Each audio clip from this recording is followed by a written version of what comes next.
Il-Maltin huma l-iżjed fiduċjużi mill-membri stati tal-Unjoni Ewropea li sas-sena d-dieħla se jirkupraw ekonomikament mill-pandemija. Dan skont stħarriġ tal-Eurobarometru li sar bejn frar u Marzu ta' din is-sena.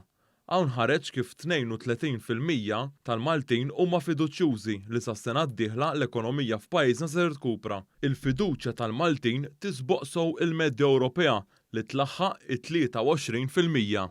Il-Ġermanja magħrufa sew li ekonomikament b'saħħitha għandha rata ta' fiduċja ta' 29%, il-Belġju għandu fiduċja ta' 16% u Franza għandha rata ta' 14%. L-istess tħarriġ juri wkoll kif 60% tal-Maltin qalu l-ekonomija f'pajjiżna tinsab sitwazzjoni tajba.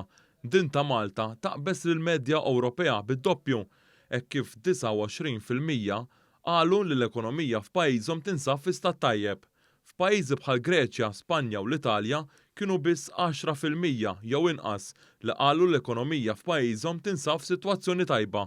Intant 53% tal-Maltin jinsabu sodisfatti bil-miżuri li ħal-Gvern Malti sabiex jikkontrolla l-imxija kontra l-pandemija globali.